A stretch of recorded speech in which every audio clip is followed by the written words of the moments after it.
আমি অ্যাডভোকেট সালমা আক্তার ডলি। আজকে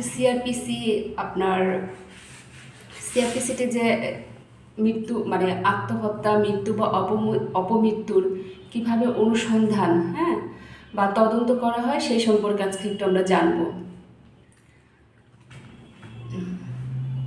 তো এই সম্বন্ধে এই অপমৃত্যুর অনুসন্ধান বা তদন্ত সম্পর্কে আপনার সিআরপিসির 174 থেকে 176 ধারায় আলোচনা করা হয়েছে।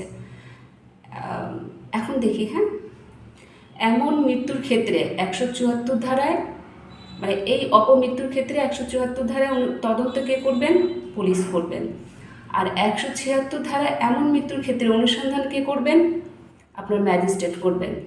আর 175 ধারা অনুযায়ী এই সকল ক্ষেত্রে পুলিশ কর্মকর্তা কী করবেন? এই মামলার সাথে যারা জড়িত তাদের হাজির হওয়ার জন্য সমন প্রেরণ করবেন। এখন দেখি যে 174 ধারায় কী বলা হয়েছে। তো 174 ধারায় পুলিশ তিনটি ক্ষেত্রে মৃত্যুর বিষয়ে তদন্ত করবে এবং তদন্তের প্রতিবেদন কী করবেন? জেলা ম্যাজিস্ট্রেটের কাছে প্রেরণ করবেন। মানে এই অপমৃত্যুর তিনটি ক্ষেত্রে পুলিশ কী করবেন? তদন্ত করবেন এবং তদন্তের পরে যে একটা প্রতিবেদন হবে এই প্রতিবেদন উনি কী করবেন? কার কাছে প্রেরণ করবেন? এটা উনি জেলা ম্যাজিস্ট্রেটের নিকট প্রেরণ করবেন। যদি কোনো ব্যক্তি, এখন দেখি এই তিনটা ক্ষেত্রগুলো কী কী। তো এক নম্বরটা হচ্ছে, যদি কোনো ব্যক্তি আত্মহত্যা করেছে, যদি কেউ আত্মহত্যা করে, এই কারণে পুলিশ কী করতে পারবেন? তদন্ত করতে পারবেন। আরেকটা কী কারণ? অপর কোনো ব্যক্তি বা প্রাণী কর্তৃক বা কোনো যন্ত্র দ্বারা বা কোনো দুর্ঘটনা দ্বারা মৃত্যু করেছে। মানে কি দ্বারা? অন্য ব্যক্তি যদি অন্য ব্যক্তিকে মেরে ফেলে বা কোনো প্রাণী আঘাতে যদি কোনো ব্যক্তি মানে মৃত্যুবরণ করেন বা কোনো দুর্ঘটনার মাধ্যমে যদি কারো মৃত্যু হয়, এই সকল ক্ষেত্রে কী করবে? পুলিশ তদন্ত করবেন। আর আরেকটা ক্ষেত্র হচ্ছে যে এমন পরিস্থিতিতে মারা গিয়েছে যাতে যুক্তিসঙ্গতভাবে সন্দেহ হতে পারে যে অপর ব্যক্তি অপরাধ করেছে। এটার অর্থ হচ্ছে যে একটা ব্যক্তি এমনভাবে মারা গেছে যেটা একটা সন্দেহের কারণ, যে এটা আবার যুক্তিসঙ্গত কারণ হতে পারে যে না, অপর ব্যক্তি কর্তৃক অপর ব্যক্তির অপরাধের মাধ্যমে সে ব্যক্তিটা কী হয়েছে? মারা গিয়েছে। এই তিনটা ক্ষেত্রে পুলিশ কী করবেন? তদন্ত করতে পারবেন। এখন একটু দেখি এই উল্লিখিত কারণে, মানে এই তিনটি কারণে কোনো ব্যক্তি মারা গেলে এই বিষয়ে থানার ভারপ্রাপ্ত কর্মকর্তা বা সরকার কর্তৃক বিশেষভাবে ক্ষমতাপ্রাপ্ত অন্য কোনো পুলিশ কর্মকর্তা সুরতহাল করতে ক্ষমতাপ্রাপ্ত নিকটতম নির্বাহী ম্যাজিস্ট্রেটের নিকট সংবাদ প্রেরণ করবেন।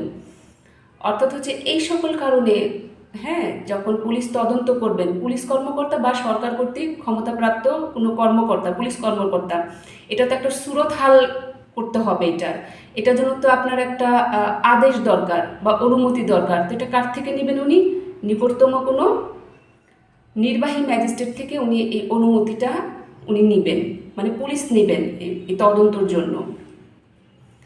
এখন একটু দেখি যে 174 ধারায় উল্লেখিত বিষয়ে পুলিশ কী করবেন? 174 ধারায় এই তিনটা উল্লেখিত বিষয়ে পুলিশ তদন্ত করবেন এবং প্রতিবেদন তৈরি করবেন। এখন দেখি যে এই যে প্রতিবেদনটা উনি তৈরি করবেন, এই প্রতিবেদনে কী উল্লেখ থাকবে। তো এই প্রতিবেদনে ক্ষত, আঘাতের চিহ্ন বা কী ধরনের অস্ত্র ব্যবহার করা হয়েছে সে বিষয়ে এই প্রতিবেদনে কী থাকবে? যে ওই লোকটা যে মারা গেল, এটা তো একটা ক্ষত থাকবে বা আঘাত থাকবে, মানে কী ক্ষত হয়েছে, কীভাবে আঘাত হয়েছে, বা তাকে মারার জন্য কী যন্ত্র বা কী অস্ত্র ব্যবহার করা হয়েছে, এই সকল বিষয় এই প্রতিবেদনে উল্লেখ করতে হবে। তারপর পুলিশ এমন সুরতহাল প্রতিবেদন ম্যাজিস্ট্রেটের নিকট প্রেরণ করবেন। এই যে সুরতহাল করলো, এটাতে একটা প্রতিবেদন করতে হবে, তার রিপোর্টটা, এটা উনি ম্যাজিস্ট্রেটের নিকট প্রেরণ করবেন। এখন একটু 176 ধারাটা দেখি। 176 ধারায় বলা হয়েছে যে মৃত্যুর কারণ বিষয়ে ম্যাজিস্ট্রেট কর্তৃক পরিচালনা বা অনুসন্ধান। 174-এ কে অনুসন্ধান করলো বা তদন্ত করলো? 174 ধারায় পুলিশ তদন্ত করলো। এখন ম্যাজিস্ট্রেট 176 ধারায় তিনি আবার অনুসন্ধান করবেন। এখন উনি এই ম্যাজিস্ট্রেট যে অনুসন্ধানটা করবেন, এখন এটা তো কোন ক্ষেত্রে করবেন, মানে কোন কোন ক্ষেত্রে তিনি এই অনুসন্ধানটা করতে পারেন সেটা একটু দেখি। 174 ধারায় পুলিশ কর্তৃক পরিচালিত তদন্তের পরিবর্তে বা অতিরিক্ত হিসেবে 176 ধারায় ম্যাজিস্ট্রেট অনুসন্ধান করতে পারেন। 174 ধারায় যে পুলিশ রিপোর্ট দিল, এখন এটা ম্যাজিস্ট্রেটের কাছে মনে হইতেছে যে না, আর একটু অনুসন্ধান করা দরকার, সেই ক্ষেত্রে উনি কী করতে পারবেন, এই মামলার আবার অনুসন্ধান অতিরিক্ত হিসেবে অনুসন্ধান করবেন। এখন কোন ক্ষেত্রে সেটা একটু দেখি। যখন কোনো ব্যক্তি পুলিশ কাস্টডিতে অথবা হেফাজতে মৃত্যুবরণ করেন, কখন ম্যাজিস্ট্রেট করবেন, যে পুলিশের হেফাজতে বা পুলিশ কাস্টডিতে যখন কোনো ব্যক্তি মারা যাবে, তো এটার অনুসন্ধান বা তদন্ত এটা পুলিশ করতে পারবে না, কারণ পুলিশের কাছেই তো মারা গেছে। তো এটার অনুসন্ধান কে করবে, এটার অনুসন্ধান করবে হচ্ছে যে আপনার ম্যাজিস্ট্রেট।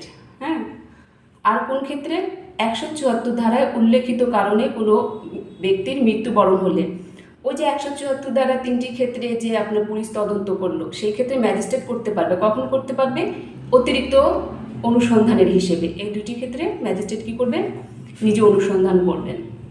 এই অনুসন্ধান করার ক্ষমতা রয়েছে কার, এই যে অনুসন্ধানটা করতে সকল ম্যাজিস্ট্রেট তো করতে পারবেন না। এখন কোন ম্যাজিস্ট্রেট করতে পারবেন, এটা হচ্ছে আপনার জেলা ম্যাজিস্ট্রেট অথবা সরকার কর্তৃক বিশেষ ক্ষমতাপ্রাপ্ত কোনো নির্বাহী ম্যাজিস্ট্রেট। হ্যাঁ, ইনারা এটার অনুসন্ধান করবেন।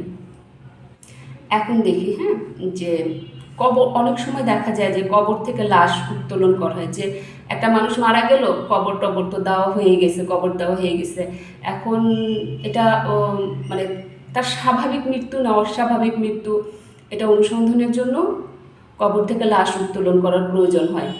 এক্ষেত্রে এই লাশ উত্তোলনের জন্য কে আদেশ দিবেন, এই ক্ষেত্রে লাশ উত্তোলনের জন্য আপনার জেলা ম্যাজিস্ট্রেট বা কোনো নির্বাহী ম্যাজিস্ট্রেট বা ক্ষমতাপ্রাপ্ত, সরকার কর্তৃক ক্ষমতাপ্রাপ্ত কোনো নির্বাহী ম্যাজিস্ট্রেট এই কবর থেকে লাশ উত্তোলনের জন্য আপনার আদেশ দিবেন। Thank you.